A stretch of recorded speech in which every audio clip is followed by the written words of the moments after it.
Romanos 11, a ver, Romanos 11, del 7 al 11, vamos a leerlo, dice, que pues lo que Israel busca, eso no alcanzó, pero los elegidos sí lo alcanzaron, y los demás fueron endurecidos. Como está escrito, Dios le dio espíritu de estupor, ojos para no ver y oídos para no oír, hasta el día de hoy. Y David dice que su mesa se convierta en trampa y red, en tropezadero y retribución para ellos, que sus ojos se oscurezcan para no ver, y haz que su espalda se doblegue para siempre. Pregunto pues, ¿acaso tropezaron para que cayesen? De ninguna manera, más bien con la transgresión de ellos, está hablando de los gentiles, ¿no? De los judíos.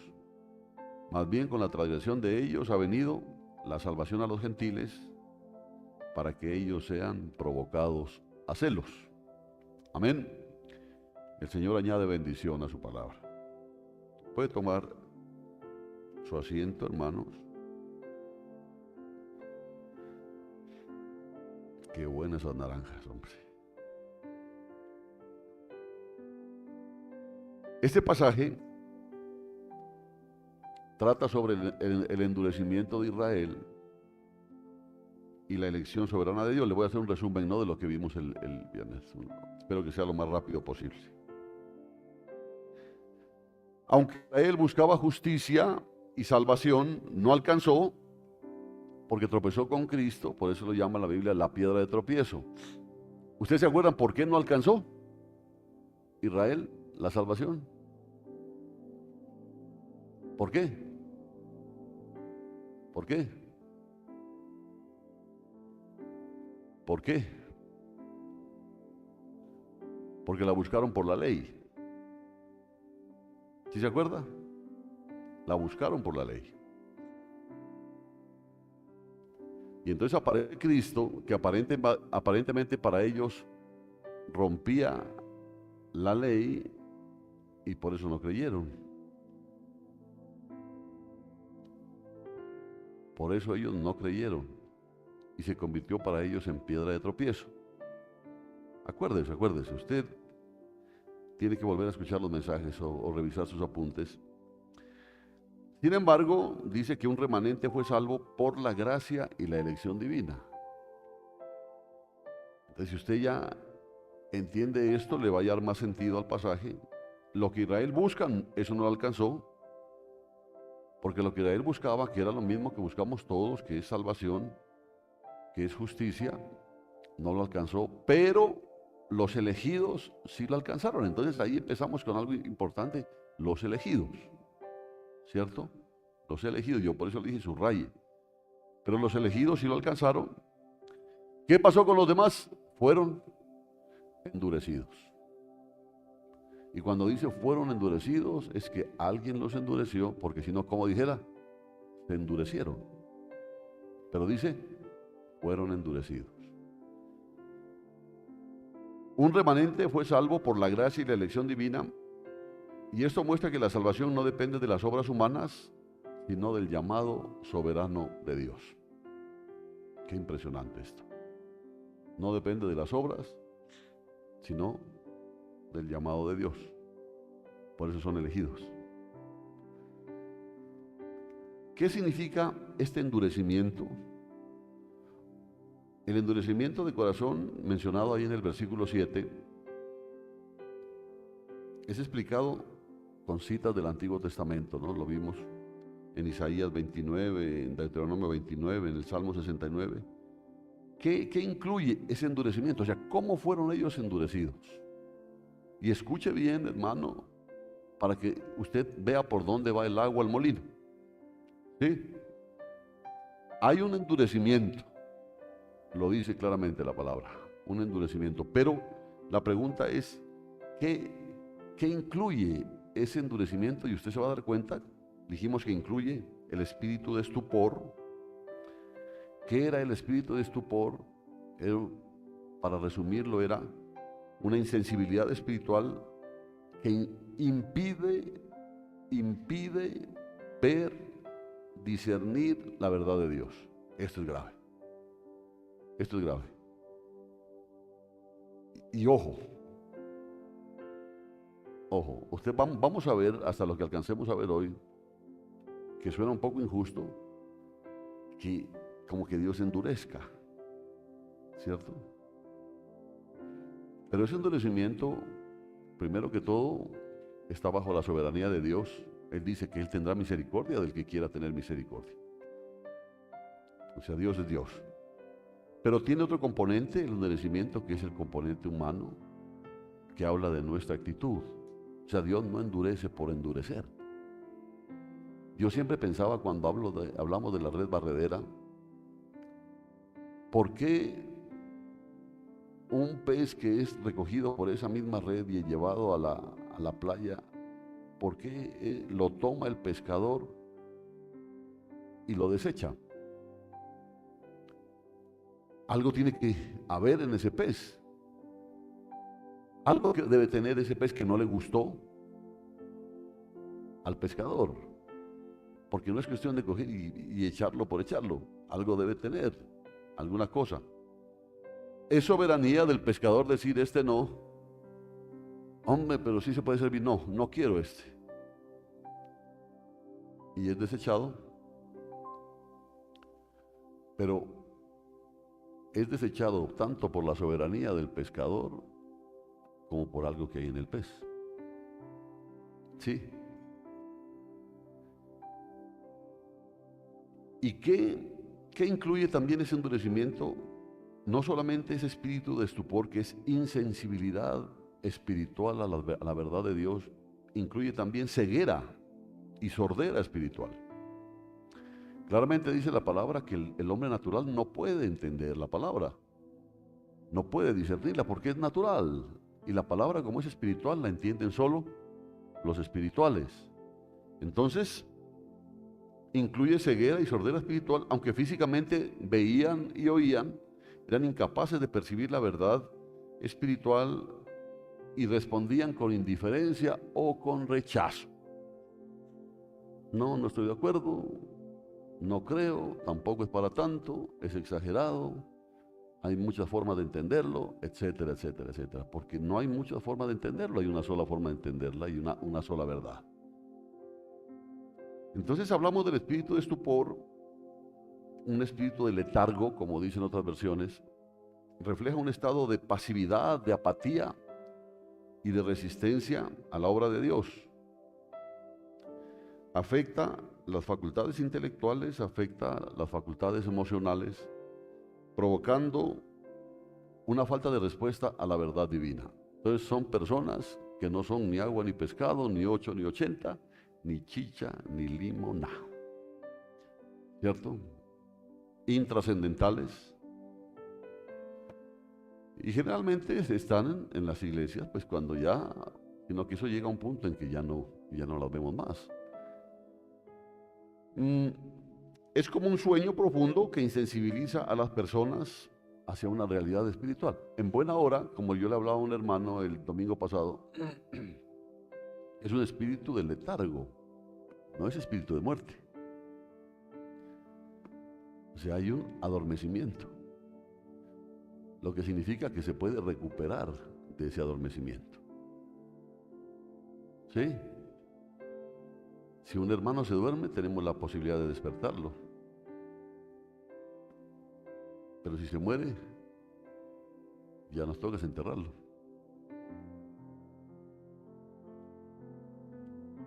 ¿Qué efectos tiene este espíritu? Adormecimiento y pasividad. Son personas que no sirven ni de estorbo porque se quitan. Ya no sirven. Simplemente tú las ves en la iglesia y todo, pero en el momento de trabajar para la obra de Dios no sirven, no tienen tiempo, no pueden, no quieren.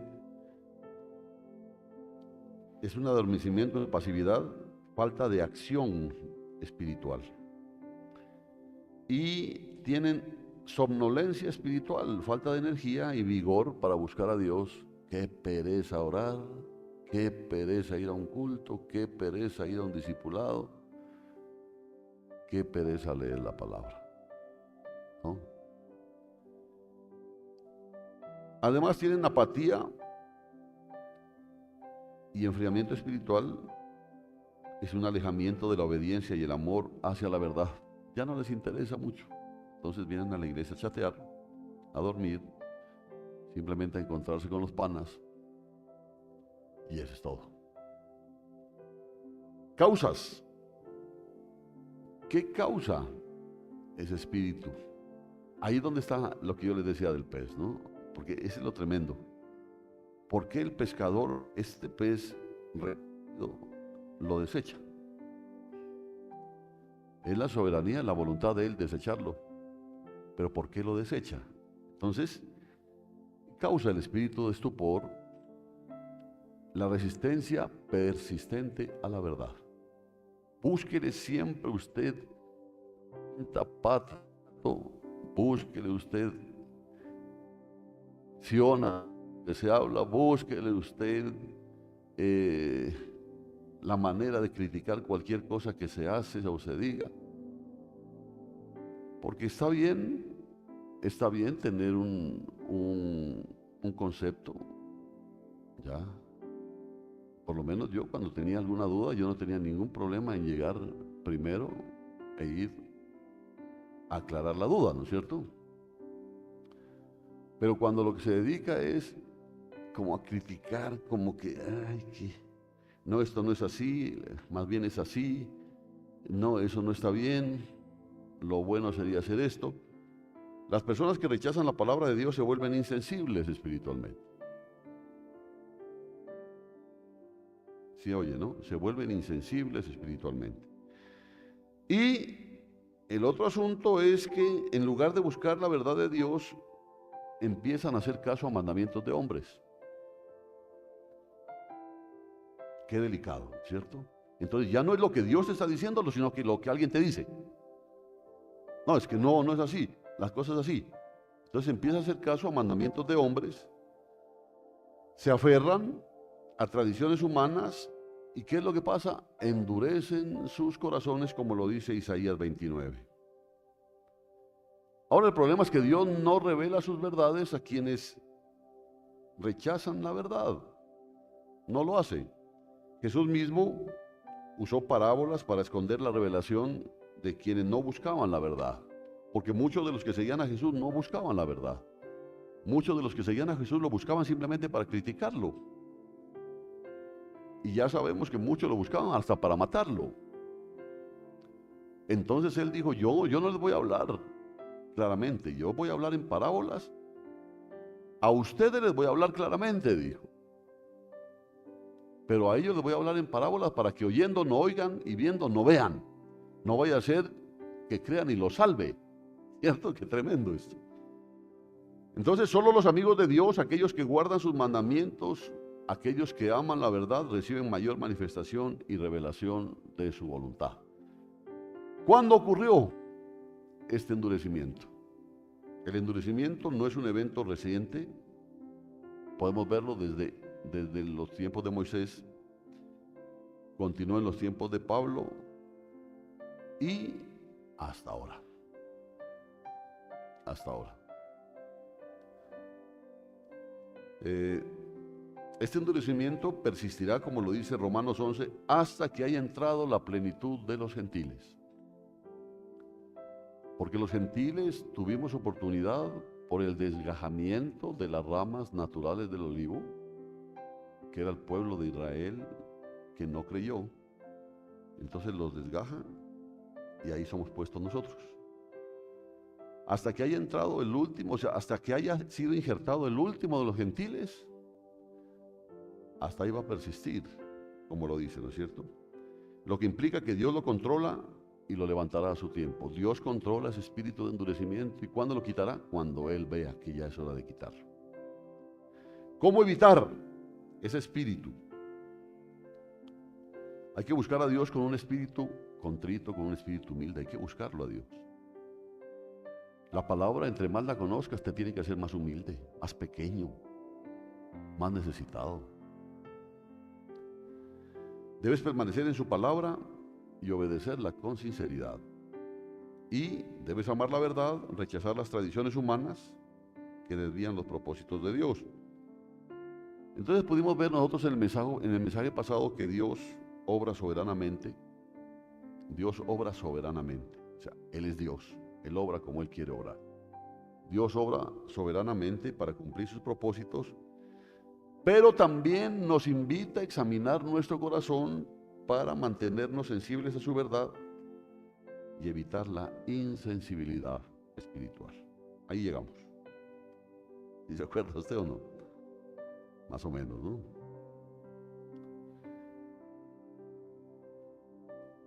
Ahora vamos a ver, hermanos, porque esto no se queda ahí. Eso no se queda ahí. Vamos a ver ahora que, a ver, ya me,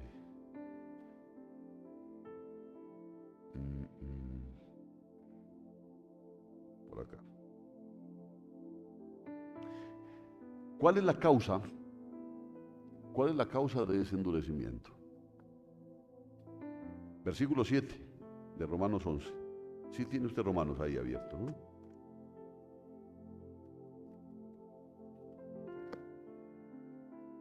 Romanos 11:7, ¿qué dice? Que pues lo que Israel busca, eso no alcanzó, pero los elegidos sí lo alcanzaron y los demás fueron endurecidos. Hemos visto en otros mensajes, y mirando los versículos 5 y 6, por eso le decía que había que mirar, ¿no?, el contexto, versículos 5 y 6, que la elección es completamente por gracia. ¿Qué significa que la elección sea por gracia? Que no nos cuesta y que es una elección totalmente dependiente de la soberanía de Dios. Porque dicen, no, es que a Él debería Dios escogerlo. Entonces Dios dice desde los cielos, como le dijo al profeta, es que ustedes miran solamente lo físico, yo veo lo que ustedes no ven. La elección es completamente por gracia, no se debe nada, porque dice, ¿qué tiene el remanente que Dios escoge para haber sido escogido? Pero dice que el remanente fue escogido, ¿por qué? Por gracia. O sea, ¿qué tiene el remanente? No, la gracia les es impartida, ¿no es cierto? Pero ¿qué tiene para haber sido escogido? ¿Los más bonitos? ¿Los más feos? De pronto, ¿no? ¿Los más altos, los más bajos? No se debe a nada en el remanente que explique por qué son escogidos para la salvación. Por eso es interesante que muchas veces usted se mira al espejo y se pregunta, ¿por qué me escogiste a mí? Así como soy, Señor, que más problemas te doy que cualquier cosa. ¿Por qué me escogiste a mí? Entonces, ¿qué dice el Señor? Por gracia. Por gracia. Los no escogidos, aquellos que están endurecidos, no son pasados por alto porque sean peores que nosotros. Mire cómo las cosas son así para que nos bajemos del bus de la autosuficiencia, de que yo soy mejor, que asco los del mundo, ¿no? Los no escogidos no son pasados por alto porque sean peores, y los escogidos no son escogidos porque sean mejores. Así que bajémonos de ese bus. Porque de lo contrario, la gracia no sería gracia. ¿Cierto? La gracia no sería gracia. Por ejemplo, un gobierno puede llevar personas a cargos públicos por lo que llaman meritocracia. ¿Qué significa? Por sus méritos, ¿no es cierto? O sea, darle trabajo a los mejores. Así como está sucediendo ahora, ¿no?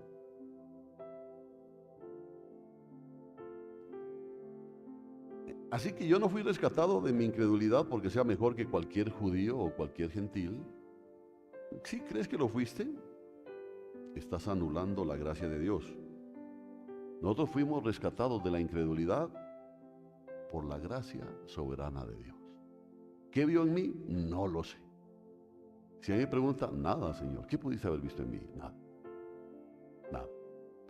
Porque así como escogió a un Pedro pescador, escogió a un Pablo, fariseo de fariseos, digámoslo así, un hombre muy preparado.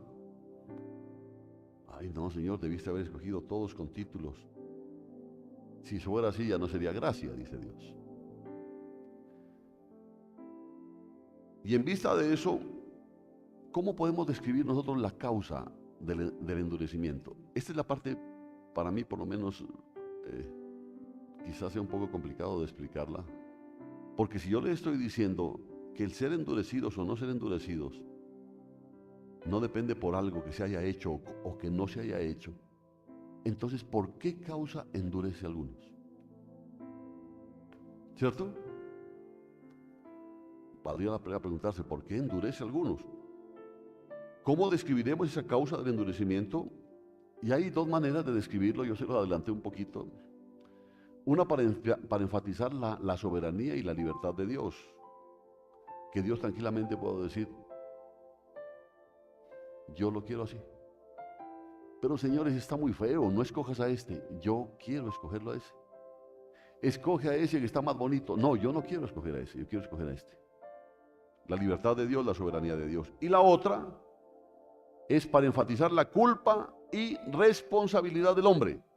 Ahí cuando yo le decía del pez, ¿por qué desecha ese pez? Algo debe haber en el pez que el pescador se da cuenta que no sirve ese pez y lo desecha. ¿Cierto? En primer lugar, cuando hablamos de la libertad, la soberanía de Dios, en el acto de endurecer de Dios, ese acto es libre y no está limitado en ninguna instancia por ningún acto o condición del hombre fuera de sí mismo.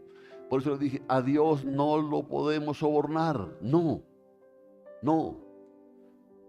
Con Él no podemos poner cara de santos, Él conoce todas nuestras suciedades, las conoce. Por eso el clarito dice, hombre, si yo quiero que éste permanezca en pie, porque yo quiero que permanezca, ¿por qué lo juzgas? Porque es la soberanía de Él. Si es un escogido, es más, mire qué tremendo, bueno, eso lo vemos después.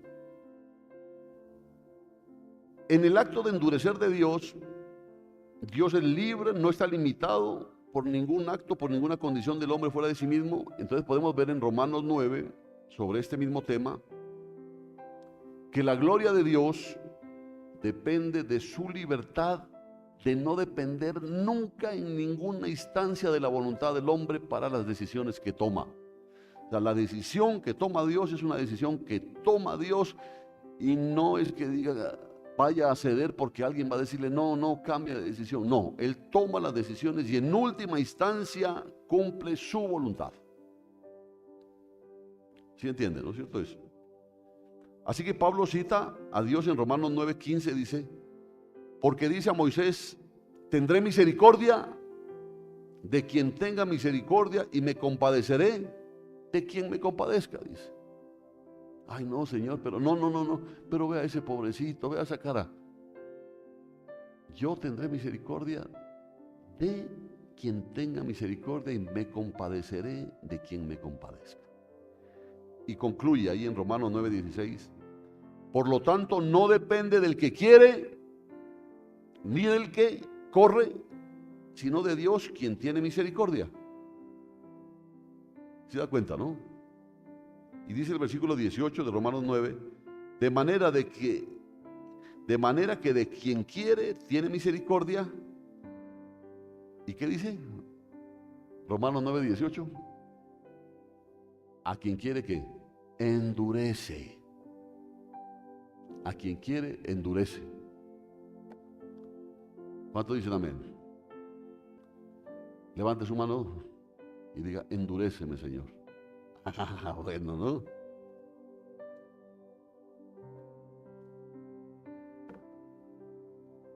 ¿Cuál es el objetivo aquí de Pablo? Enfatizar la libertad de Dios, la soberanía de Dios. Entonces lo primero que tenemos que decir sobre el endurecimiento, Dios no está limitado en última instancia por la voluntad humana. Esto es impresionante. Ahí donde los juicios de los hombres no funcionan, porque los juicios de los hombres desechan a alguien que está aprobado por Dios. No, pero mira esto, Señor. Pero si yo quiero. Pero mira lo que hace, es que no es por obras. ¿Sí entiende? No es por obras. Porque imagínese uno de los ladrones de la cruz, toda su vida haciendo maldades, toda su vida robando, y llega en un momento, cree y se va para el cielo. Qué injusto, ¿no? En cambio, mire a un sumo sacerdote, un Caifás, sumo sacerdote para el infierno.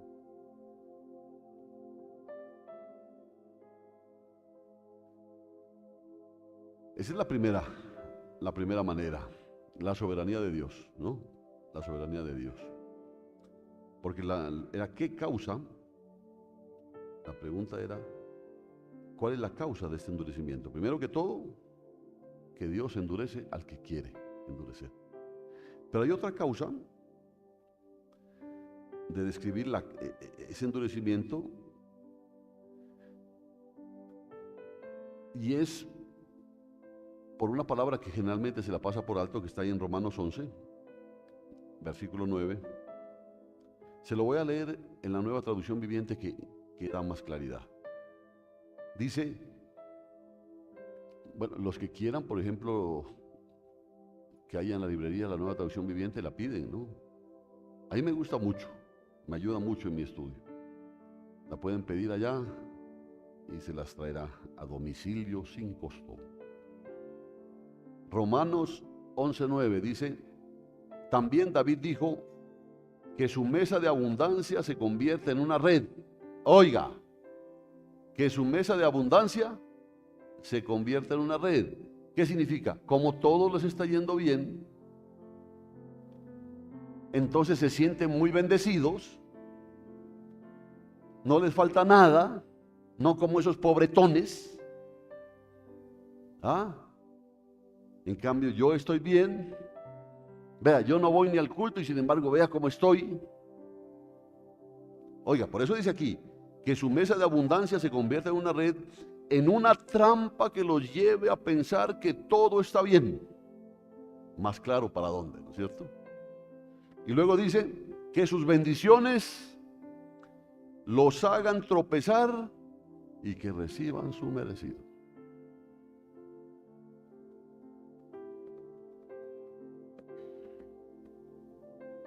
Amén. Porque qué fácil es caer en un evangelio de la prosperidad. No, que como me está yendo bien, yo estoy bien con Dios. Y a usted que le está yendo mal, debe estar en pecado.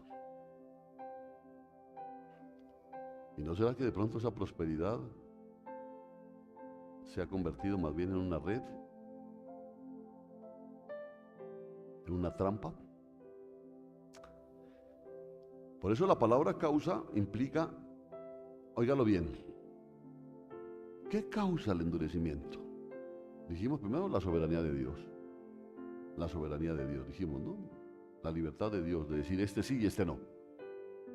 A este endurezco, a este no endurezco. Pero existe otra pregunta que queda en el ambiente, es ¿por qué, no? ¿Por qué? Entonces, la palabra causa implica que el castigo del mal está involucrado.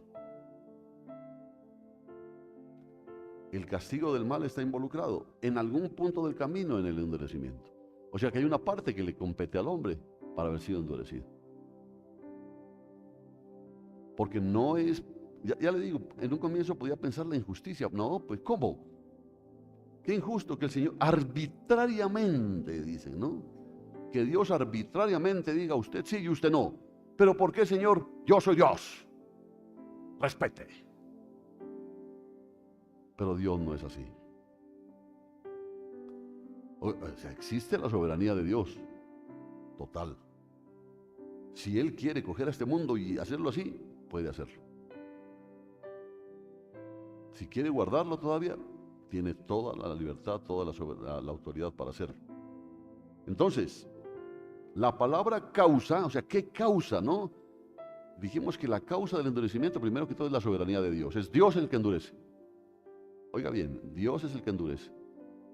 Pero qué bonito es que si Dios es el que endurece, Dios también es el que escoge. La palabra causa implica que el castigo del mal está involucrado en algún punto de ese camino llamado endurecimiento. El castigo del mal. O sea, hay algo que ese pez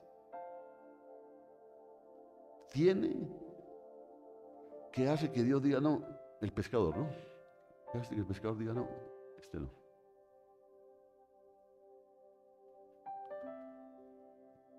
Porque si no sería como caprichoso, ¿no es cierto? Hombre, qué pescadazo, hombre, ¿por qué lo desechas? No, este no. Yo siempre pensaba eso, algo tiene que haber. Algo tiene que haber ahí. El punto es que ellos merecían la trampa. Oiga, es trampa. ¿Por qué? Porque dice, Señor, les surte la mesa, les va bien en los negocios y ellos piensan que están bien. Es una trampa. ¿Ya? Y empiezan a alejarse de Dios como dice, ya no necesito. Ya, Señor, me diste el empujoncito inicial, la patadita de las buenas. Me dice, ya puedo solo. Eso es lo que hacen, porque piensan que les va bien. Entonces, el punto es que ellos merecían la trampa, merecían la red y el tropiezo que experimentaron. Lo merecían. ¿Pero por qué? Dios lo sabe. Dios sabe. Dios sabe por qué algunos, cuando tienen pocos ingresos, son más generosos de cuando llegan a tener más dinero. Dios lo sabe.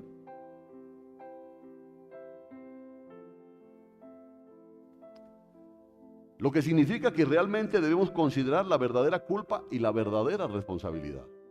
¿Por qué ese pez es desechado?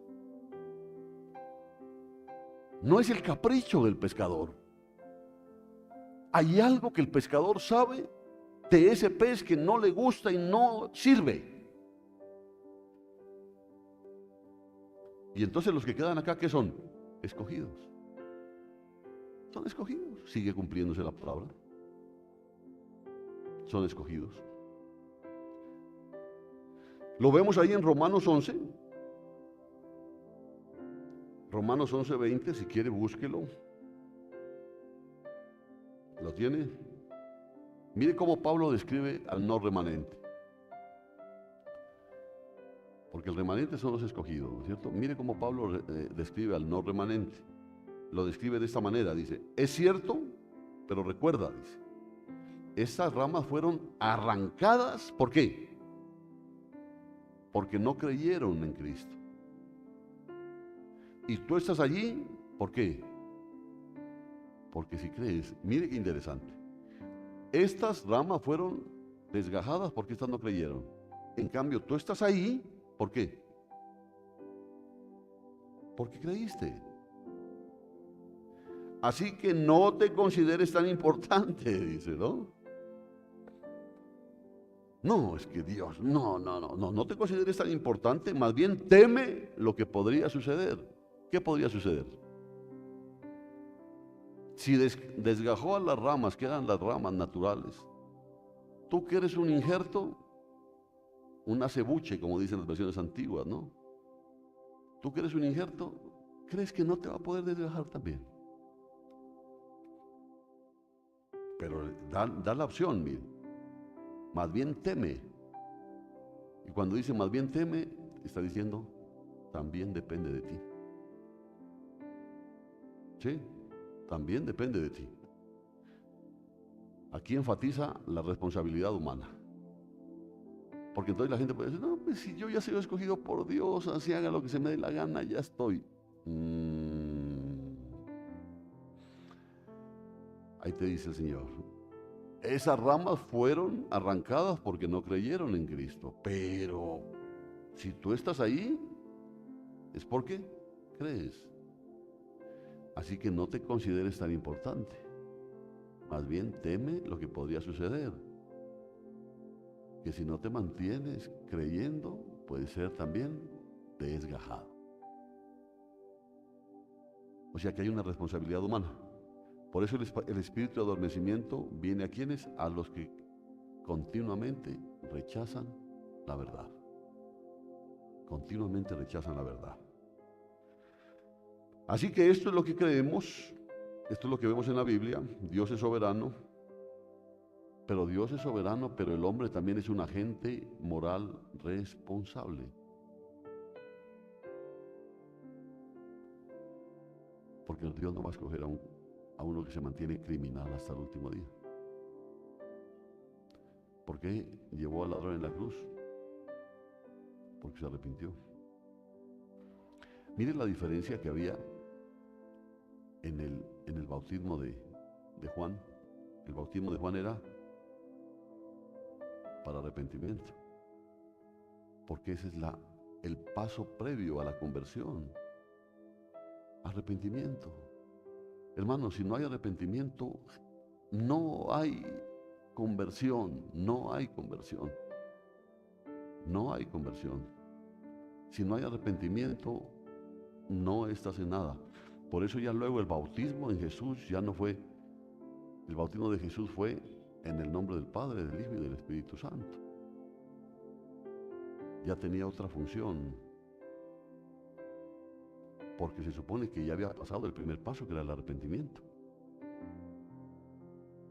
¿Sí entiende eso? Bueno. Dios es libre y nunca está determinado en última instancia por fuerzas o acciones o voluntades externas a Él. A Él no lo empujan, a Él no lo sobornan, a Él no lo presionan. ¿Ya? No. Por otro lado, nosotros somos moralmente responsables, somos realmente culpables por nuestra pecaminosidad y realmente merecemos retribución y castigo. Porque los que están en Cristo, ¿qué dice? Ya no practican el pecado. ¿Que pecan? Sí. Sí, tenemos los tropezones y caemos, pero no practican el pecado, dice. Por eso resumimos la obra endurecedora de Dios de esta manera. Escuche bien. Porque la pregunta era, ¿qué causa? ¿No? ¿Cuál es la causa? Dios dispone toda la realidad. En su inescrutable sabiduría, Él dispone toda la realidad, todo lo que tú vas a vivir, todo lo que vas a sentir, Él dispone todo eso. De modo que muchos experimentan de hecho una continua rebelión y dureza contra Dios. ¿Por qué? Porque lo que está pasando lo dispone Dios y hay quienes se rebelan contra eso. Pero lo hace misteriosamente de tal manera que nunca es injusto ni censurable lo que sucede y nunca dejamos de ser nosotros moralmente responsables. Entonces la gente no entiende, la gente dice, Dios, si Dios existe, ¿cómo va el mundo a estar de esta manera? ¿Cierto? ¿Cómo el mundo va a estar? No puede ser que Dios exista y dicen que es un Dios bueno y mire cómo está el mundo. Mire los niños que mueren. Hombre, se quedan de los niños que mueren y ven un niño en la calle y no son capaces de ayudarlo. Y sin embargo, sí hablan los niños que se mueren. ¿Y Dios cómo puede permitir eso? Entonces Dios dice, si tú piensas eso, ¿qué haces tú al respecto? ¿Por qué vendes tu conciencia con un voto? ¿Por qué? Sabiendo que se van a oponer a mis leyes. ¿Por qué lo haces? Entonces, ¿por qué vienes ahora a quejarte? Por eso le digo. Dice Dios, yo puse a este gobernante. Ah, ya ves, tú lo pusiste, pero por tu voto. ¿Sí entiende, no? Ahora así le queda claro el asunto. Tú votaste por él. ¿Por qué votaste por él? No, pues queda el cambio, Señor. Y cambió, ¿no es cierto? Así es exactamente. Dios es soberano, sí, yo lo puse. Porque ningún gobernante, ninguna autoridad es puesta sino por Dios. Así como dijo, sí, el Hijo del Hombre tiene que morir.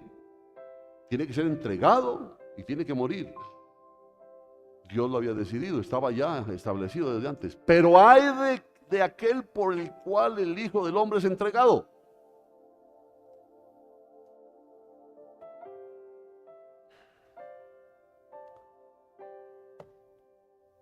¿Sí entiende ahora cómo es el asunto? La situación no es la soberanía. Dios quiere, pues Dios dirá, bueno, pero ¿qué parte tienes tú ahí? Nunca vamos a dejar nosotros de ser moralmente responsables. El mundo está así. ¿Quién? ¿Dios? No, el hombre.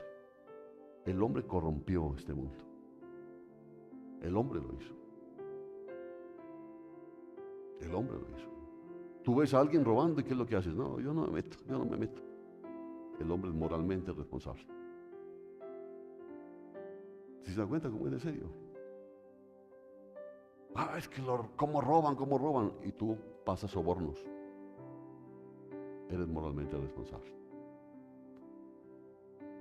Así que no es decir, no es que Dios tiene la culpa. Dios dice, yo decido. Sí, yo decido.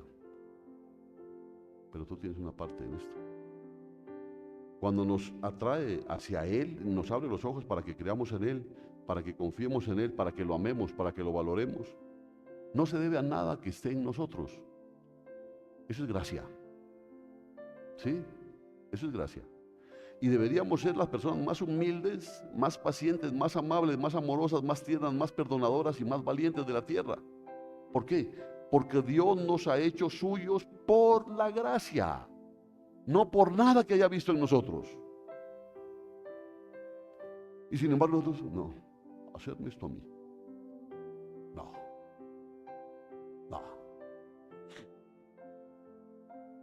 ¿Sí entiende cómo va esto, no?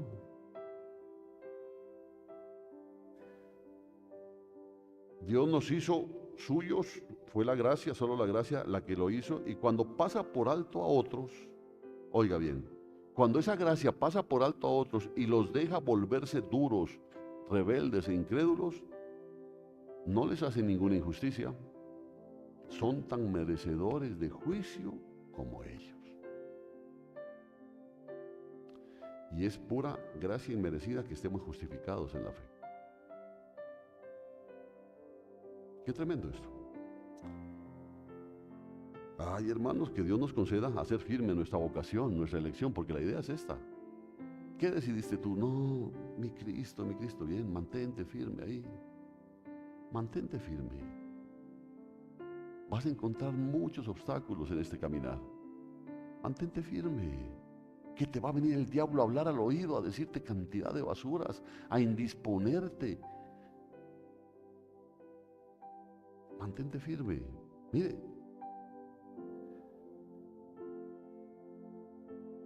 recuerden, nadie puede darle a Dios una razón convincente. A mí me impactó esto. Nadie puede darle a Dios una razón convincente por la cual debería ser excluido de los elegidos de Dios. ¿Qué significa? Si Dios te escogió, Él te escogió. ¿Cierto? Si Dios te escogió, no, Señor, no soy digno, deséchame, Señor. No, dice, yo te escogí. Pero es que mira lo basura que soy. Pues sí, pero yo te escogí. No, mira, Señor, mira, por ejemplo, esa otra persona, pero yo te escogí a ti. A ver, ¿qué otra razón me das? Pero es que mira, solamente el hecho que entiendas que no merecías, te hace merecedor.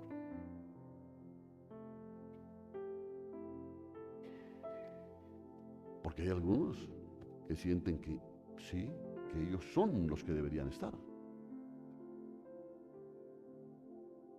Pero cuando tú nunca puedes sacarte de tu cabeza que si estás aquí es por pura misericordia de Dios, hay gracia de Dios en ti. Así que unámonos entonces a Pablo en una búsqueda apasionada, hermano, porque tiene que ser así, de orar, de dar testimonio, de amar, de ganar a tantos como podamos por la gracia de Dios. ¿Por qué? Porque Dios puso sus ojos en nosotros sin nosotros merecerlo. O esa es la noticia que nosotros tenemos. Porque Dios te dice, yo tengo misericordia de quien quiera tener misericordia, y yo endurezco al que quiera endurecer. Hombre, y si tú sientes la sensibilidad, si escuchas la palabra y te conmueves, haz firme tu vocación, no aflojes, no aflojes, sigue aún más, buscando más del Señor. Nos hablaba el Señor el día viernes, haz una historia con Dios. Una historia con Dios, que tu vida como creyente sea una vida diferente, que de pronto tengas tantas cosas que aún cargas con diferentes hombres. Mira la Biblia, todos los siervos de Dios tuvieron sus cosas, todos los cristianos tuvieron sus cosas. Pero mire, estamos a 2025 años aproximadamente de lo que Cristo vino aquí, y la paciencia de Dios sigue obrando. Y sigue trabajando con sus escogidos.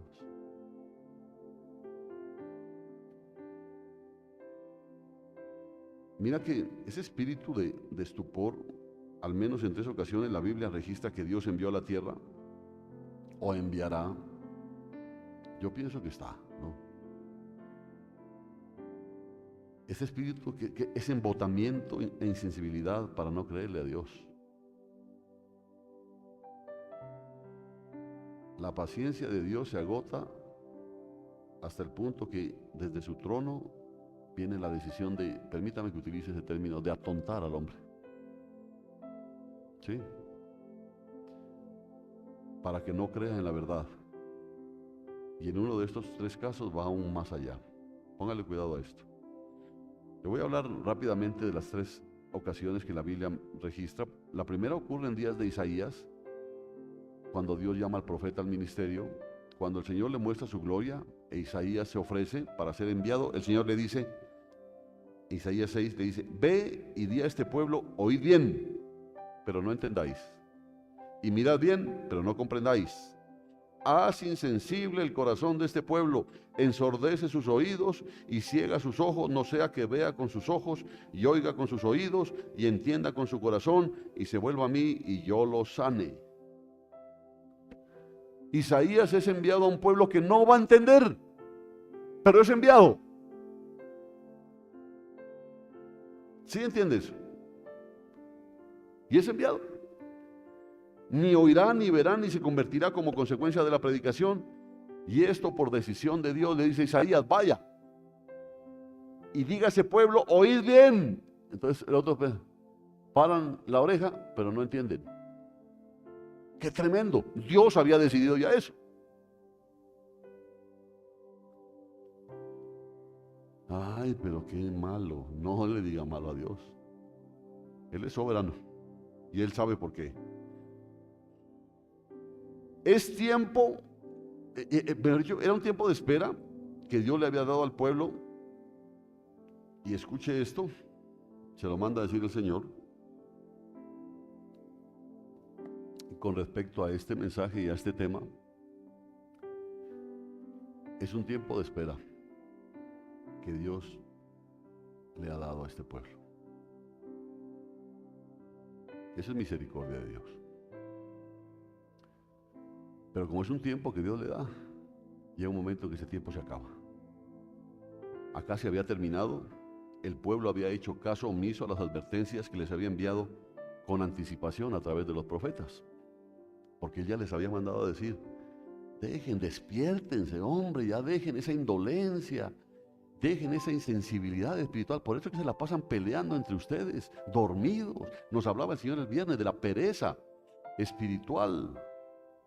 Ya dejen eso, hombre. Y mandaba profeta a exhortar al pueblo a trabajarlo, hasta que dijo, Isaías, vaya, y usted va a predicar para que ellos nunca puedan decir que nadie les avisó.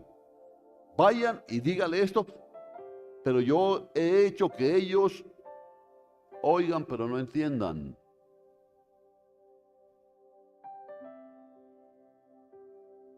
Que Dios no permita que eso pase. Por eso escucha. La segunda ocurre en tiempo del Señor Jesús, Y el Evangelio de Juan lo registra en el capítulo 12. Pero a pesar de haber hecho tantas señales delante de ellos, no creían en él. Imagínense la ceguera de ese pueblo. Para que se cumpliese la palabra del profeta Isaías que dijo: Señor, ¿quién ha creído a nuestro mensaje? ¿A quién se ha revelado el brazo del Señor? Versículo 40 del capítulo 12 dice: Él ha cegado los ojos de ellos y endureció su corazón, para que no vean con los ojos, ni entiendan con el corazón, ni se conviertan, y yo los sane. O sea, es la misma cita de Isaías 6. Y el Señor Jesús se encontró con una situación tan grave como la que halló Isaías en su tiempo. Y la tercera ocasión ocurre en los días finales, que es lo que estamos viviendo, y más en los días del anticristo. Por ahí ya vienen diciendo que ya saben quién es el anticristo, ¿no? La Biblia dice que se manifestará, dice, con el advenimiento del inicuo, que es por operación de Satanás, con todo poder, señales y prodigios falsos, y con todo engaño de injusticia entre los que perecen, por cuanto no recibieron el amor de la verdad para ser salvos. Por esto Dios les enviará una fuerza de engaño para que crean la mentira. ¿Quién hace eso? Dios. ¿Qué les va a mandar? A otras versiones creo que dicen un espíritu de mentira, ¿no? ¿Para qué? Para que crean en la mentira. Y lo hace Dios. No, vea, es que allá dicen que esto, ¿y qué crees tú? Pues yo sí lo veo probable. No, hombre, hermano, no es así, mira, no, hermano, que sí, que no, que sí, que no. Es imposible porque ya Dios les ha mandado un espíritu. Acá dice una fuerza de engaño, para que crean la mentira, a fin de que sean condenados todos los que no creyeron a la verdad, sino que se complacieron en la injusticia. Mira que el profeta Isaías le dijo a Israel, se lo leo en la Nueva Traducción Viviente de Isaías 3, dice: el aspecto mismo de su rostro los delata, exhiben su pecado como la gente de Sodoma y ni siquiera tratan de esconderlo. Están condenados, dice. Han traído destrucción sobre ellos mismos. Estas palabras también describen a nuestro país y describen al mundo ahora mismo. Qué interesante me pareció escuchar al presidente de Estados Unidos decir: en Estados Unidos va a haber solamente dos sexos, masculino y femenino, punto. Interesante, ¿no es cierto? Pero inmediatamente se levantan todas las críticas. ¿Y nosotros qué? Dos sexos, hombre y mujer. No, pero es que cómo, y que la diversidad. Y dijo: los cargos públicos van a ser por méritos. No es que porque es la minoría hay que darle cabida aquí. Por eso hasta en los dibujos animados ya hay gays. ¿Se ha dado cuenta de eso? La inclusión. Ya nomás aparece Mickey Mouse gay, porque tienen que incluirlo. Entonces dijo: no, hombre, mujer, punto. ¿Bueno o malo? Bueno, ¿usted apoya ese? ¿Por quién votó? Por eso le digo que hay un compromiso ahí del hombre también, un compromiso moral del hombre. Yo puse ese gobernante. Sí, señor, tú lo pusiste. Pero porque tú votaste. Nuestra nación ha pecado como Sodoma, hermanos, y nos hemos convertido en una sociedad donde cualquier acto impío puede tomar lugar sin trazo de vergüenza. Mire lo que está pasando en el Catatumbo. Mire, matanza tras matanza, una cosa horrible. Y se convierte, como dijo alguien por ahí, parte del paisaje. Así es nuestra querida nación. No pasa nada. No pasa nada. Creo que Colombia ha llegado al mismo borde del abismo, y lo dice el Señor. El aspecto mismo de su rostro los delata, exhiben su pecado como la gente de Sodoma y ni siquiera tratan de esconderlo. ¿Sí se acuerdan cuando estuvimos ahí en Medellín? un par de hombres bien simpáticos que los veía cogidos de la mano. Exhiben. ¿Y la gente qué? No, es normal. Eso es lo que tiene el mundo como está. ¿Qué pasa en tu corazón cuando ves eso? ¿Qué pasa en tu corazón cuando ves la miseria? Cuando ves la injusticia, ¿qué pasa en tu corazón?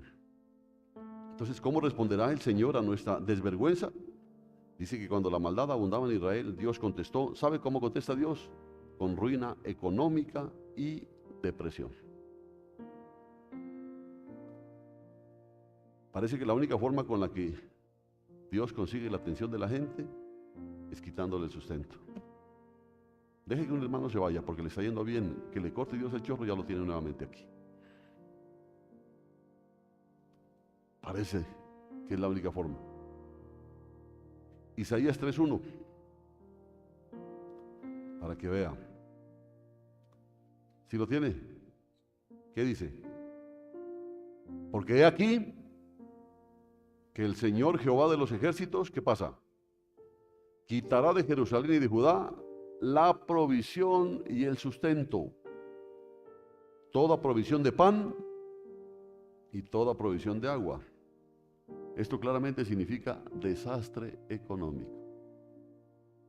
¿Usted sí tiene noticia cómo va nuestra nación? ¿Sí se da cuenta cómo va nuestra? Para no ir más lejos. ¿Se da cuenta cómo va esto? Pero nos contentamos solamente con decir, cada día todo más caro, cada día ya no sé qué vamos a hacer. Y sigue lo mismo. Y se sigue durmiendo la gente. Vienen días cuando este mundo empezará a sentir los efectos de la lejanía, de la mano de Dios. Espero que no pase con nosotros, hermano. Porque el mundo va a sufrir un desastre económico bárbaro. Pero Dios va a guardar a los suyos. Yo le doy gracias a Él. Dios va a guardarlos. Caos, crisis económica vendrán a muchas naciones y yo creo que la penuria económica es también la única forma en que Dios puede captar la atención del mundo. ¿De qué otra manera puede echar mano de una nación loca por el pecado que no sea afectando la billetera de cada persona? Solamente como que ahí se detiene. Acuérdese en ese infame multimillonario que tenía una isla que la llenaba de gente importante y llevaba niños allá para ser violados. ¿Se oyeron de eso? ¿Cuándo? No, no puede ser, está mal informado. Sí, eso pasó. Usted sí le tiene que informarse, porque usted tiene que darse cuenta cómo está caminando este mundo.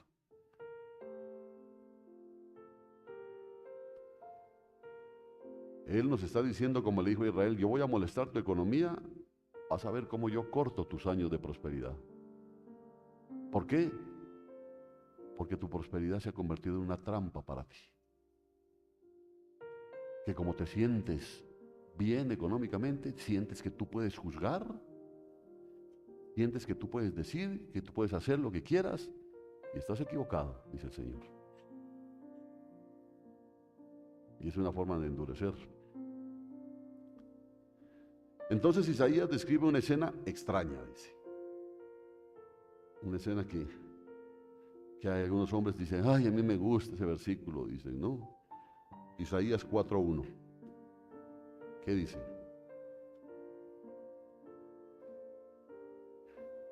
En aquel tiempo 7 mujeres echarán mano de un hombre. Oiga, y no es que un hombre eche mano de 7 mujeres, sino que 7 mujeres echan mano de un hombre.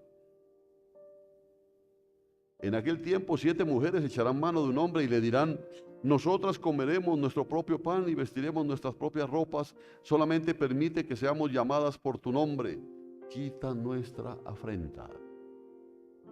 Qué raro eso, ¿no? Si ve, si ve. Ay. Por eso le digo que es una escena extraña. 7 vírgenes estaban tratando de hacer un arreglo especial para casarse con cierto hombre. Pero fíjense que ahí no hay ni amor, no hay cortejo, ni una palabra que diga que hay un compromiso, no hay ni intimidad, no hay ni fidelidad. Porque van 7. ¿Y no te vas a poner celosa? No, aquí estamos las 7, vea. Aquí estamos las 7 y le echan mano a un hombre. Es extraño, ¿no es cierto? Ese pasaje. ¿En cuál está? ¿En cuál está? Apunte por ahí, ¿no? ¿Qué está pasando aquí? Isaías nos está diciendo, estas mujeres no quieren un esposo a quien puedan amar, o a quien puedan respetar, o quien pueda suplir sus necesidades. No, lo que querían era el nombre de este hombre. Están buscando un matrimonio sin amor ni compromiso, pero un matrimonio que les ofrezca cierto estatus. El número 7 en la Biblia a menudo simboliza plenitud o totalidad. Yo pienso que aquí habla, cuando dice en aquel tiempo, está hablando de este tiempo de total desinterés del pueblo cristiano. Aquí puede implicar una cantidad significativa de mujeres buscando la protección o el prestigio de estar asociadas con un hombre, para que no le digan solteronas, ¿no? Esto refleja una situación de desesperación debido a la escasez de hombres. Este versículo, si usted lee, por ejemplo, el versículo 3, hay juicios de los hombres salieron a la guerra y murieron. Entonces había escasez de hombres. Porque como dice ese coro, la cosecha de mujeres nunca se acaba, pero en cambio la de los hombres sí. ¿Ya? No entendieron, ¿no? Pero bueno. Entonces había escasez de hombres. Porque, según dice Isaías 3, habían salido los hombres a la guerra, pero como había un juicio de Dios, murieron. Entonces había pocos hombres. Muy probable estas 7 mujeres representan a cierta gente, oiga, que aparentan ser parte del reino de Dios. ¿Sí oyó, no? Aparentan ser parte del reino de Dios. El anhelo de estas mujeres por la protección de un hombre puede simbolizar simplemente la búsqueda humana de seguridad en las cosas terrenales en lugar de confiar en Dios. ¿De que los hay? Los hay. Ellas le están diciendo a este hombre, mira, nosotras trabajaremos, nosotras proveeremos para nosotras mismas, todo lo que queremos es tu nombre para que quite nuestro oprobio, queremos aparentar que estamos bien ante el mundo y tu nombre nos va a dar ese tipo de estatus. Mire esto, yo creo que Isaías está hablando de la iglesia. ¿Cómo así? Y el hombre con quien estas mujeres desean casarse, ¿quién es?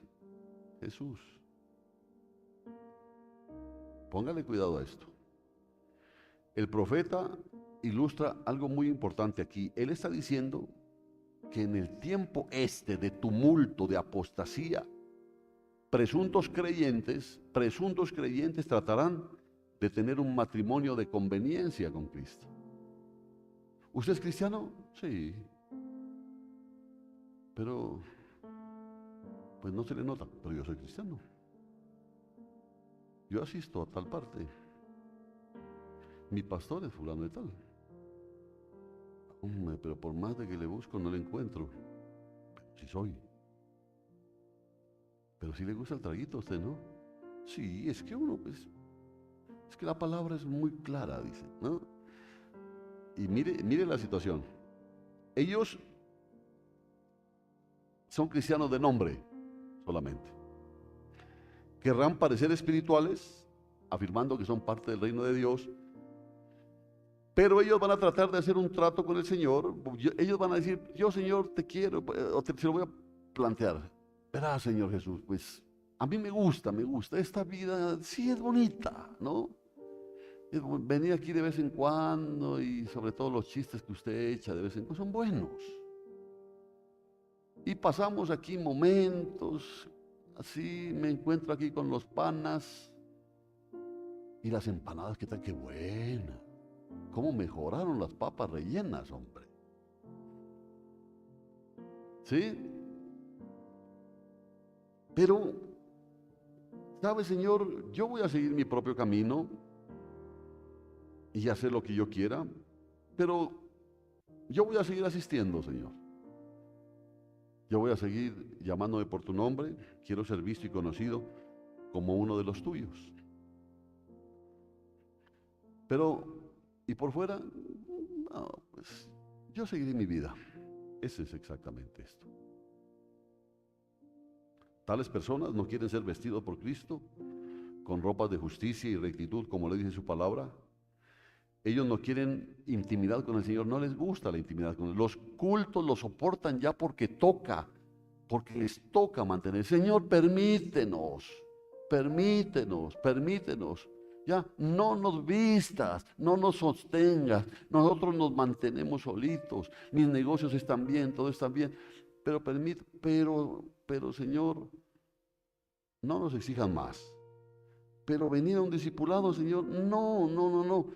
Yo pues sacaré tiempo para venir un domingo, Señor, pero un discipulado, ¿para qué más conocimiento, Señor? ¿Ya? Que las reuniones de oración, yo oro en mi casa, Señor, bien arropado. Ese tipo de cristianos, de nombre solamente, de nombre. Ellos no quieren tener intimidad con el Señor o depender de Él, solo quieren vivir para sí mismos, no quieren obligaciones ni compromisos. Eso da tristeza, porque a veces uno conoce personas a las que Dios sacó de la misma posilga, ¿ya? Y los levanta y empieza a bendecirlos, y cuando ya están bendecidos ya empiezan a olvidarse del Señor. Ahora, a uno le duele eso, pero Dios endurece al que quiera endurecer. ¿Qué podemos hacer? Si este paisano se la pasa reiterativamente oponiéndose a la verdad, entonces Dios dice: yo no voy a perder más tiempo contigo, y para ahorrarte el viaje te voy a mandar un espíritu de mentira para que creas todas las mentiras y dejes de jorobar. ¿Cierto? Eso es lo que está diciendo él. No sé si usted lo cree o no lo cree, pero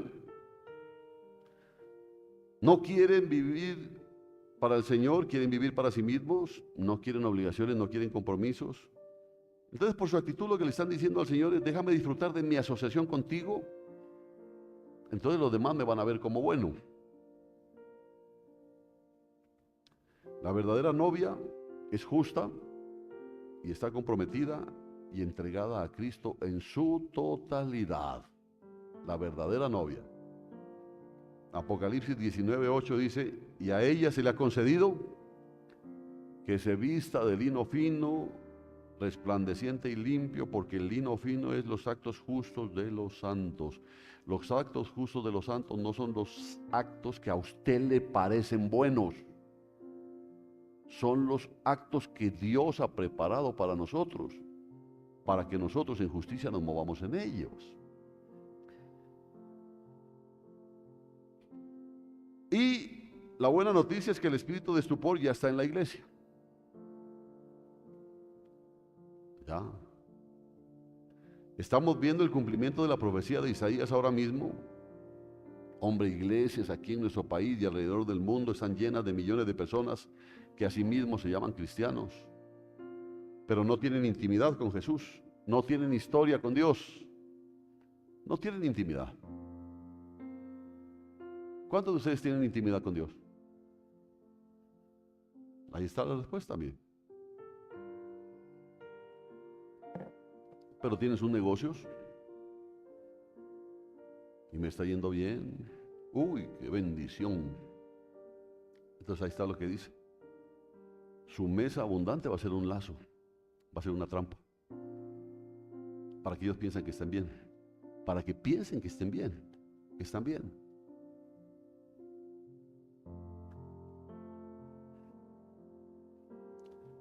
no tienen intimidad con Jesús, no pasan tiempo en oración con Él, ni levantan la Biblia para ver lo que Él desea de ellos. Hablamos de que hay un propósito de Dios escrito en el libro que cada uno tiene. ¿Cuántos se han preocupado por saber qué es lo que Dios quiere? ¿O siguieron viviendo su vida? Y por eso, toda prosperidad que te aleje de Dios no viene de Dios. ¿O sí?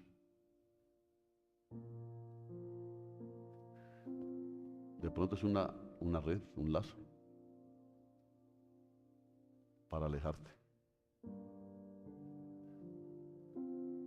Y el alejamiento no es solo no venir a la iglesia, el alejamiento es estar en la iglesia, pero viviendo en otro baile, viviendo en sus conceptos, en sus diseños, en su criterio, en su convicción. Ahora, muchos de ellos ni una Biblia tienen, dice. A ver, levanten su Biblia los cristianos. Levanten su Biblia. A ver. Ahí está. Muchos de ellos ni una Biblia tienen, dice. ¿Por qué no? No, es que yo ya me la sé.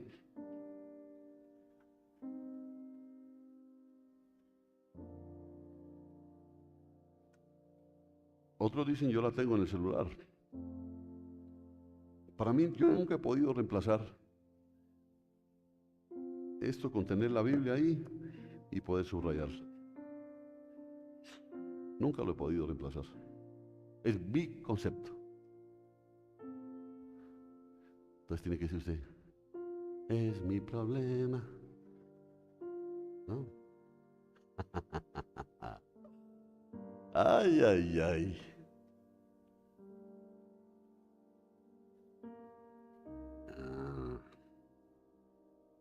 Entonces, increíblemente, ¿sabe qué es lo tremendo? Que así no haya traído la Biblia, porque vas a llevar la Biblia. Ay, qué pereza, hombre, es un estorbo, esto sí me estorba mucho. Pero sin embargo, la cartera gorda así llena de maquillajes, ¿no? Pero sin embargo, les estorba la Biblia.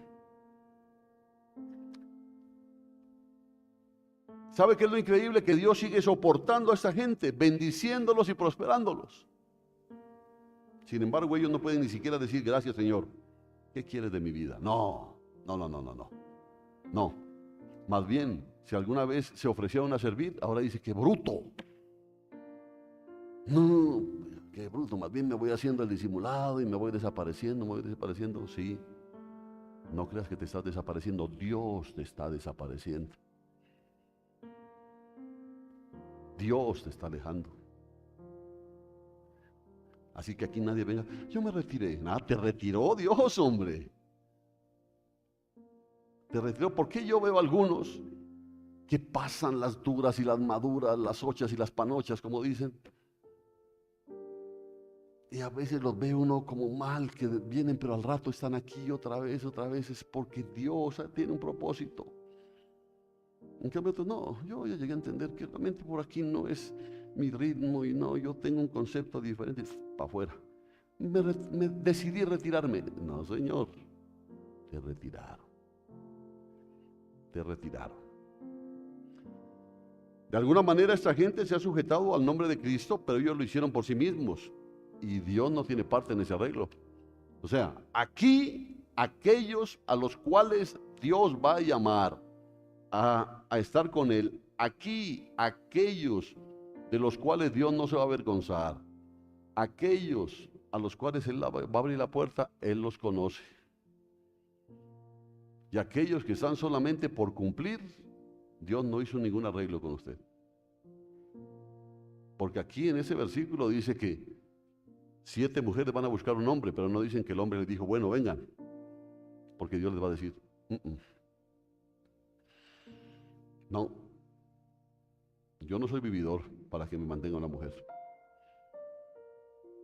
No. Si yo tengo a mi novia, es para sostenerla, para sustentarla, para guardarla. Aquí no me vengas tú a favorecer que no, que vea, yo vengo aquí, mi trabajo, yo le doy mi plata. No, Dios sostiene su obra. Dios sostiene su iglesia. Eso es lo que muchos no han entendido. Es Él el que lo hace. ¿Ya? Mire que la Virgen sabia tiene gran pasión por el novio.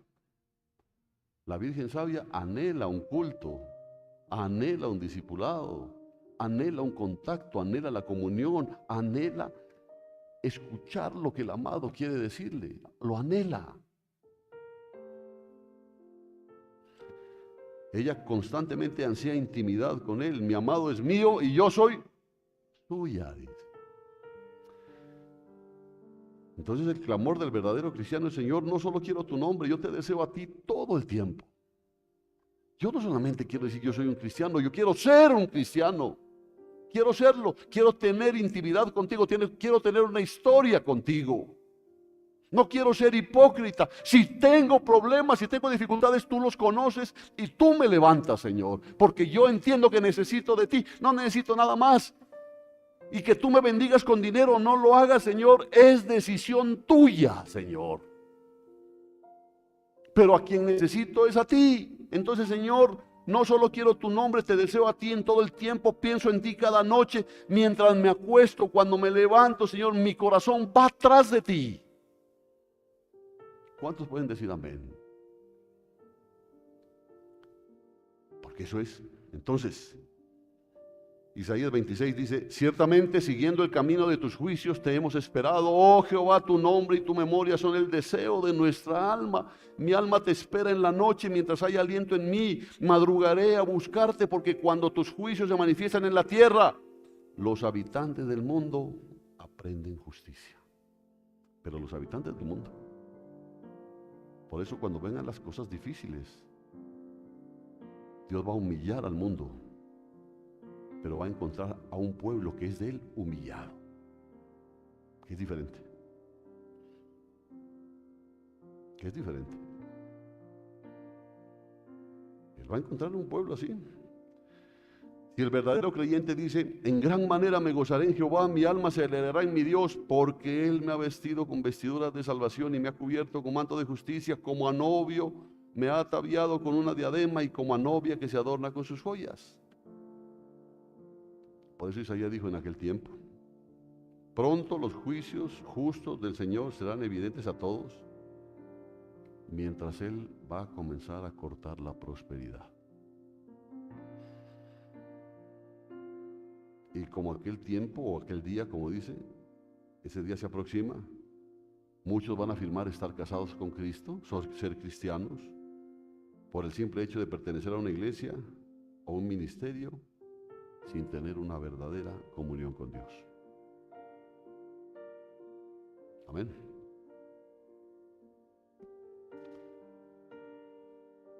Y mire que también vamos a ser testigos de una increíble escena de la parábola de Jesús de Mateo 25. Y como tardaba el novio, todas cabecearon y se quedaron dormidas. Esto es lo que está pasando ya en este tiempo. Todas vírgenes, ¿cierto?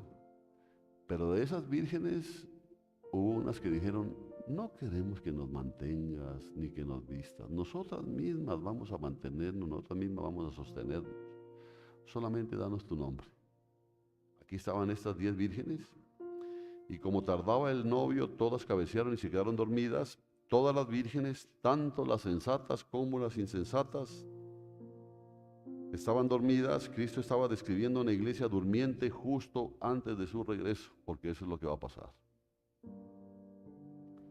Porque hay quienes se van a dormir apoyándose en su propia prudencia, y hay quienes van a dormir confiados en el Señor.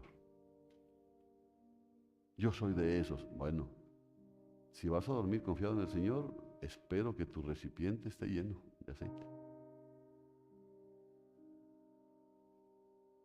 Amén. Espero que tu recipiente esté lleno. Es la única forma de dormir tranquilos. Porque Él advierte en Marcos: velad pues, porque no sabéis cuándo vendrá el Señor de la casa, sea a la tarde o a la medianoche, al canto del gallo o a la mañana, no sea que cuando vuelva de repente os halle durmiendo. lo que a vosotros digo, a todos digo. ¿Qué dice? Velad. No, a partir de mañana, velad, porque no sabes a la hora que Él regresa. Velad. Y yo encuentro esta imagen en la parábola de Cristo un tanto difícil de comprender. ¿Cómo pueden estar durmiendo las vírgenes prudentes? ¿Cómo puede ser que un siervo piadoso que se ha preparado para el regreso de Jesús por tanto tiempo esté dormido mientras el Señor se acerca? Por eso le digo, hay una forma de dormir en paz. Hay una forma de dormir en paz. La palabra dice que hasta el sueño reparador te lo da Dios, como bendición de Él. Entonces comencé a ver la dura verdad de la parábola de Jesús, porque recordé una profecía de Cristo que en los últimos días una gran apostasía tomará lugar en la iglesia. La apostasía no es en el mundo, la apostasía es en la iglesia. ¿Sí entiende? Porque para que haya apostasía tiene que haber primero un conocimiento de la verdad para negarla. El mundo no conoce, así que el mundo no puede ser apóstata. Entonces recordé la amonestación de Pablo. Dice Romanos 13, el amor no hace mal al prójimo. ¿Oyó? El amor no hace mal al prójimo. Así que el amor es el cumplimiento de la ley. El amor es el cumplimiento de la ley. Mira al hermanito que está al lado. Te amo, dígale, hermano. Pues claro, como tiene al compinche ahí al lado, es fácil, ¿no?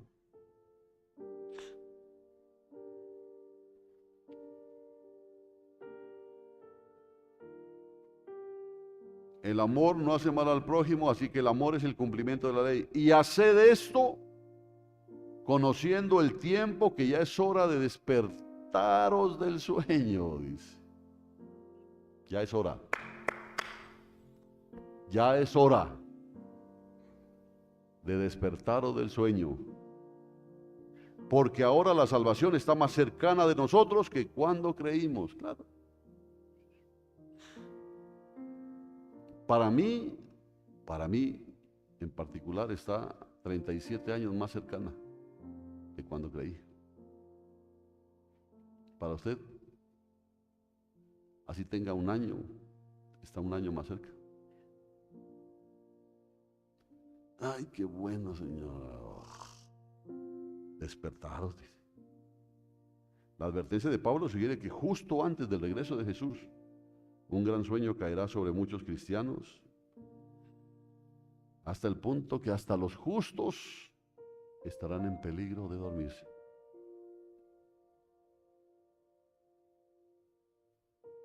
A veces me dicen, no, yo no puedo venir hoy, yo voy mañana. Bueno, qué bueno tener esa soberanía, ¿no? No, yo ahora no puedo, yo la próxima semana. Más bien págueme hoy. No, la próxima, no, págueme hoy. No, fijo la próxima, no, págueme hoy. Porque qué soberanía tiene usted de un día más. La próxima semana sí me consagro.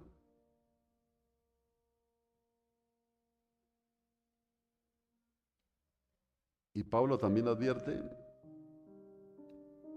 despiértate, tú que duermes, y levántate de entre los muertos. ¿Se acuerdan que yo les explicaba el viernes? Ponga un muerto y ponga un dormido. Bueno, un recién muerto, ¿no? Porque ya lleva sus días, pues ya. Pero ponga un recién muerto y ponga un dormido ahí. ¿Qué diferencia hay? No, ¿no es cierto? No hay diferencia.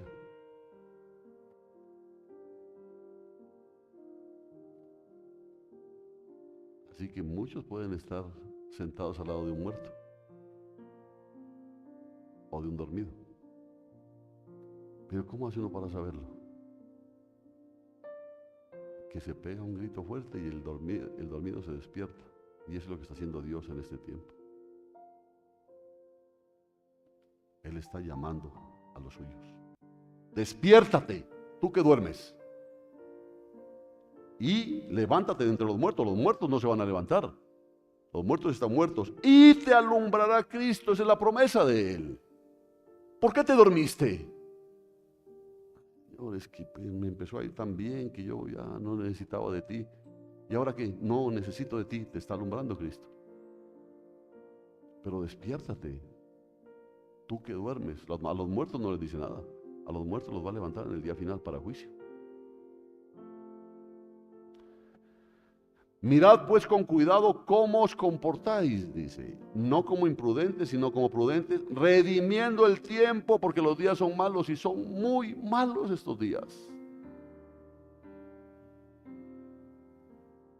Si usted tiene aún el privilegio de tener un lugar donde congregarse, con culto los miércoles, culto los viernes, culto los domingos, con discipulado los lunes, con células los martes,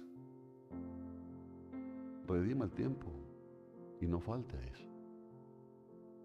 No, es que yo realmente no. Redima el tiempo, dice, porque los días son malos. A los jóvenes les dice, no. Ustedes jovencitos se creen los dueños del mundo. Se creen muy jóvenes, muy fortachones, muy llenos de vida. Pero busquen al Señor antes de que vengan los días malos. Y los días malos les llegan a jóvenes y a viejos. Amén. El apóstol entonces nos anima: despiértate, santo, no sean vírgenes durmientes, sean sabios, manténganse vigilantes por el regreso del Señor. Entonces no nos engañemos acerca de a quién les está hablando Pablo aquí. Él está hablándoles a como dice en Efesios 5:1, porque Efesios 5 dice eso, ¿no?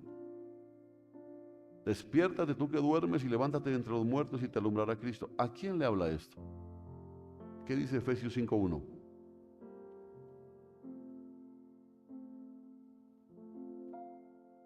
¿Qué dice?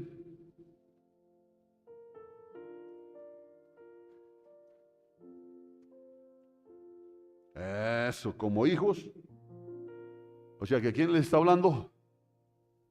A los hijos amados. ¿Qué les dice a los hijos amados?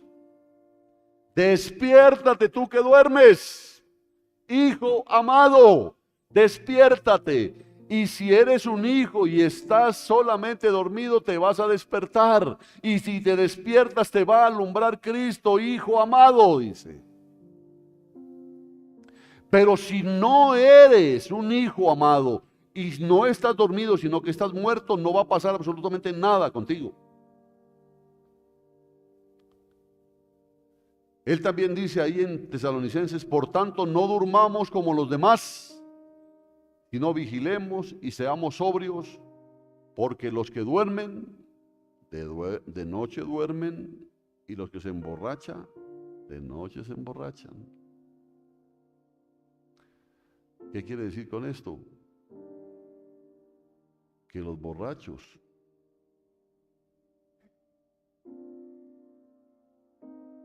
y todos estos lo que van a buscar es la oscuridad, las tinieblas, porque van a amar más las tinieblas que la luz. Por eso si te despiertas te va a alumbrar Cristo, porque vas a salir de las tinieblas. Porque ¿qué es lo que te ha adormecido, hermano amado? Las tinieblas.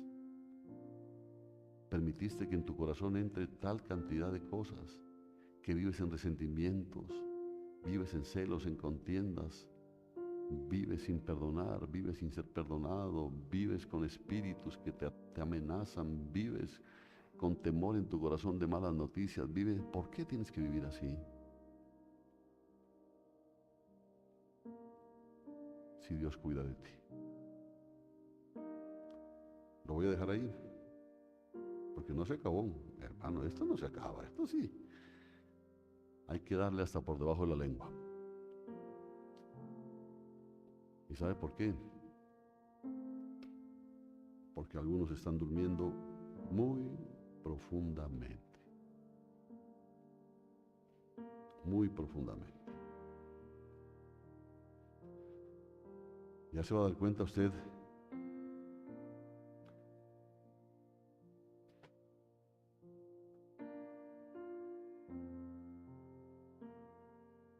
que Dios le está hablando.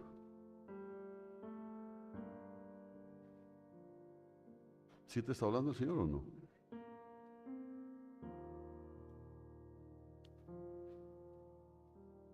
Esto es muy serio.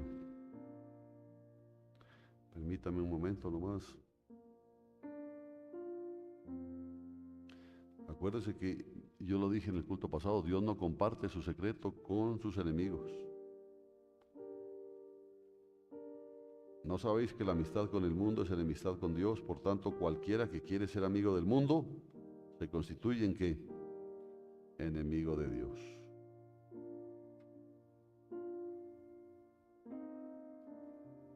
Un segundo, por favor, para terminar.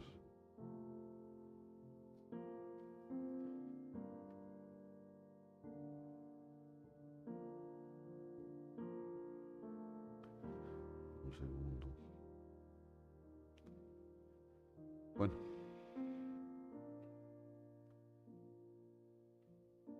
póngase de pie.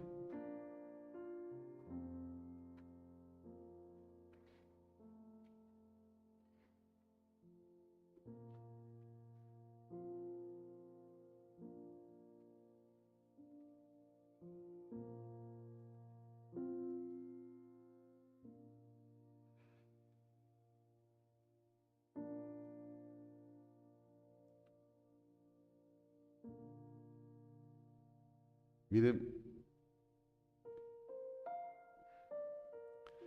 la palabra de Dios nos exhorta ahí en Efesios 5. Se lo leía, pero se lo voy a leer completo. Dice, mirad pues con cuidado cómo os comportáis, no como imprudentes, sino como prudentes, redimiendo el tiempo, porque los días son malos. Por tanto, no seáis insensatos, sino comprended cuál es la voluntad del Señor. Y no os embriaguéis con vino, pues en esto hay desenfreno. Más bien sed llenos del Espíritu, hablando entre vosotros con salmos, himnos y canciones espirituales, cantando y alabando al Señor en vuestros corazones, dando gracias siempre por todo al Dios y Padre, en el nombre de nuestro Señor Jesucristo. Te voy a dejar solamente esto, y si el Señor no viene antes, seguiremos el domingo. Muchos creyentes van a ser probados por su gran sopor, por su gran sueño, por su gran letargo. Mira que estamos viendo nosotros actualmente una hora oscura, porque estamos caminando hacia la medianoche. La medianoche es la parte más oscura, empieza la parte más oscura del día. Así que el regreso de nuestro Señor es inminente y está más cercano que nunca. Pero mientras yo veo a mi alrededor, yo veo a muchos creyentes dormidos. Yo los veo. Y puede que estén aquí en la iglesia y vengan de vez en cuando, pero uno siente la muerte.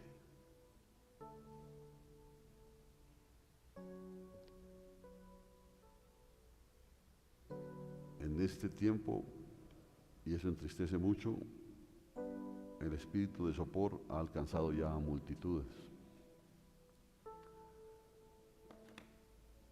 Y da tristeza.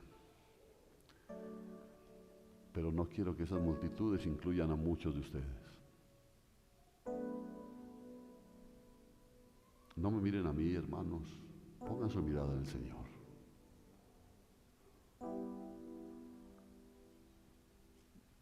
Su mirada en Él.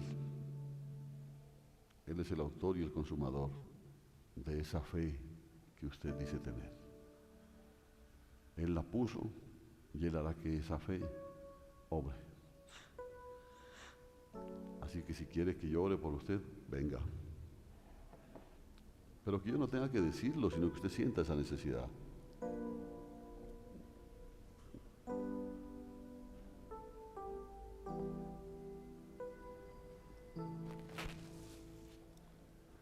Yo les dije a ustedes, y lo he repetido algunas veces, lo peor es engañarse a uno mismo.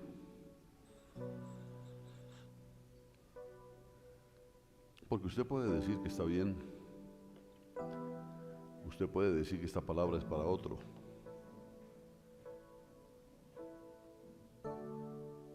pero Dios le está hablando a usted y le habló a usted esta mañana.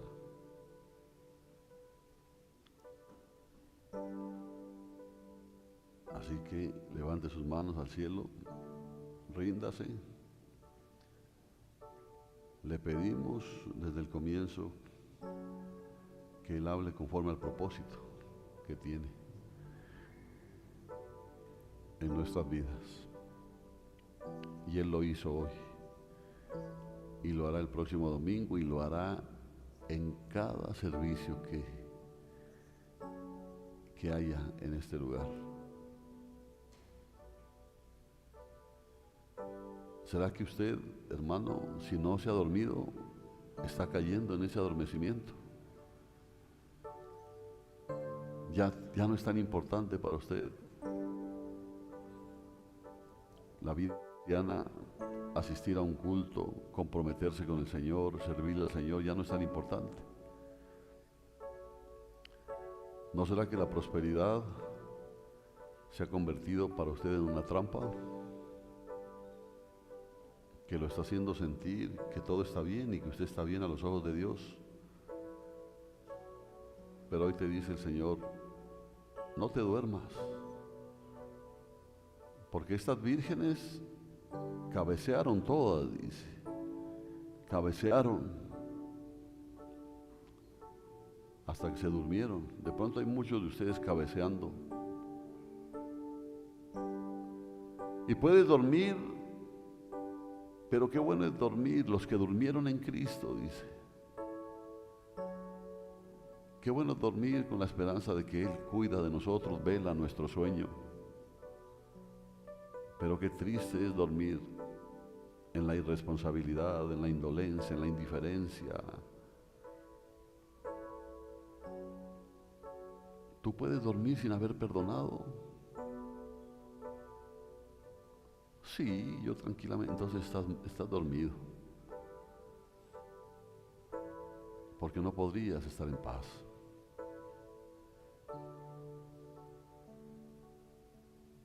Así que hoy,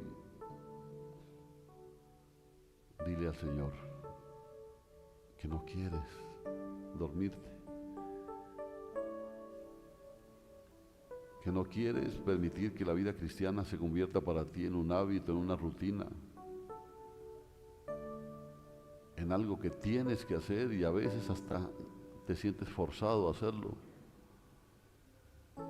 porque esa no es la vida que Él nos ha dado. La vida que Él nos da es la única vida que existe, porque yo he venido para que tengan vida y para que la tengan en abundancia. Así que pídele a Él que limpie toda esa basura que tienes en tu mente, en tu alma, que te adormece, que te insensibiliza, que atrapa tus emociones, que atrapa tu inteligencia.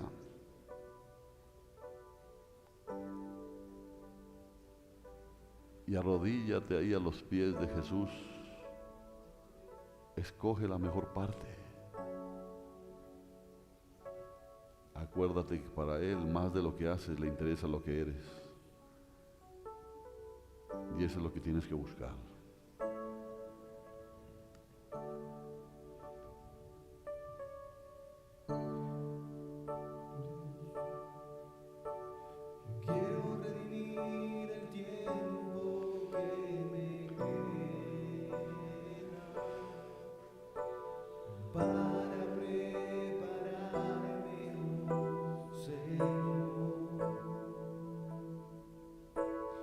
Para nuestro encuentro.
Dile, yo quiero verte, Señor, en tu gloria y majestad.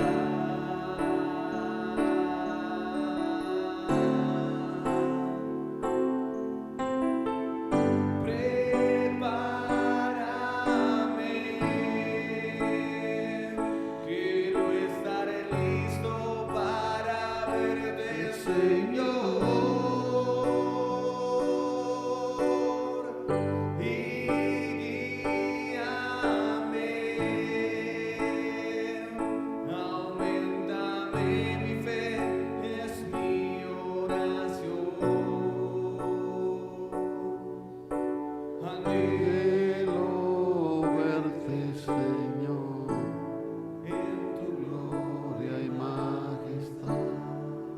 Amado Padre Celestial, gracias por este tiempo.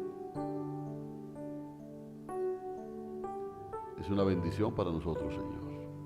No es nuestro tiempo, es tu tiempo. Y nosotros somos tuyos, Dios. Gracias por hablarnos a tiempo. Gracias por hablarnos fuerte para que despertemos de ese letargo,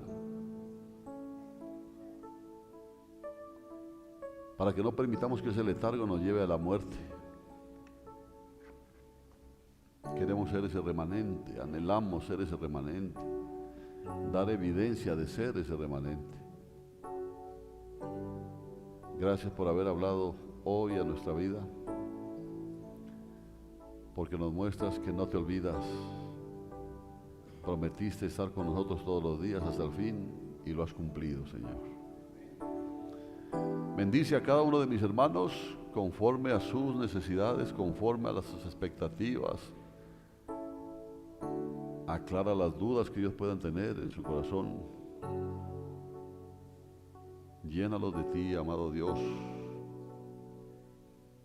Llénalos de ti. Atiende sus necesidades, por favor. Provee en su mesa, provee en su despensa. Que aprendamos a desprendernos de las cosas materiales, para que nada de esto nos ate a este mundo. Que aprendamos a amarnos, Señor, porque es lo que estás pidiendo en nosotros como señal de ser verdaderamente parte de la iglesia de Jesucristo. Para ti, amado Dios, toda gloria, toda honra y toda alabanza por los siglos de los siglos. Amén y amén.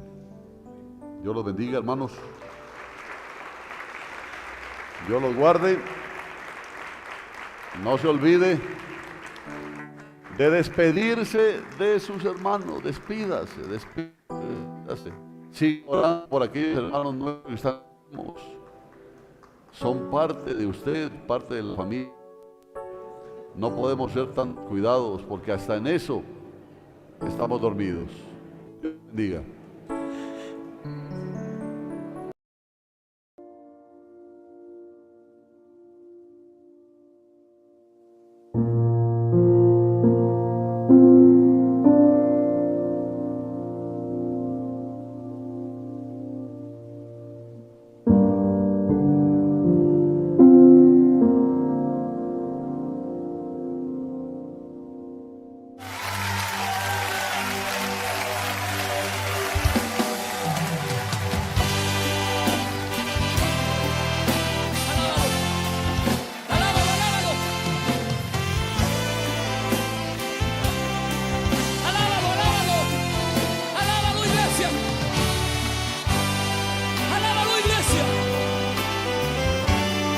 Cuatro rincones de esta tierra se puede oír a alguien llorar. Son lágrimas de esperanza por un futuro que pronto vendrá. Promesas de un avivamiento que a Chile entero va tocar. Recibimos la promesa. Lo que Dios habló se cumplirá. Chile, en tu tierra existe un pueblo. Chile, una iglesia que te ama, que clama por ti y que cree en la promesa que Dios vendrá a restaurar nuestra tierra. Dígalo conmigo. Sí, mi pueblo sobre el cual mi nombre es invocado se humillará y orará. Si mi rostro buscará, si mi pueblo sobre el cual mi nombre es invocado, en sus caminos malos se convirtieren, yo iré.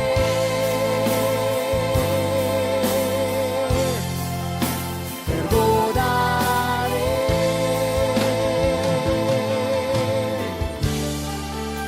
su tierra sanaré, su tierra sanaré, su tierra sanaré.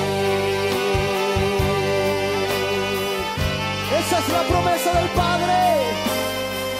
Él vendrá, Él sanará, Él restaurará esta nación.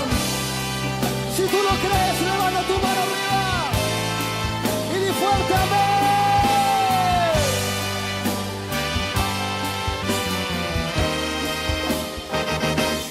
Chile, en tu tierra existe un pueblo. Chile, una iglesia que te ama, que clama por ti y que cree en la promesa que Dios vendrá a restaurar nuestra tierra. Si mi pueblo sobre el cual mi nombre es invocado se humillará y orará, si mi rostro buscará, si mi rostro buscará, si mi pueblo sobre el cual mi nombre es invocado, en sus caminos malos, mira lo que promete el Señor, yo iré.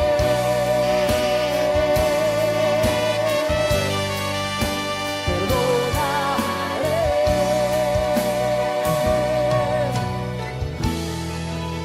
su tierra sanaré, su tierra sanaré, su tierra sanaré. Oh sí, Él vendrá, Él restaurará esta nación.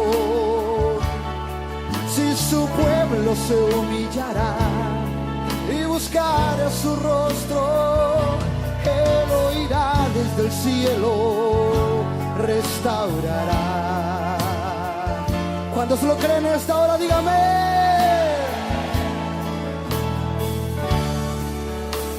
Su tierra sanaré.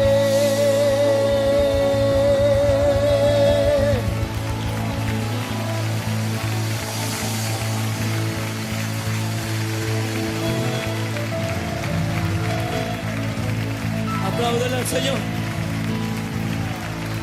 Apláudale al Señor. Más fuerte ese aplauso para el Señor.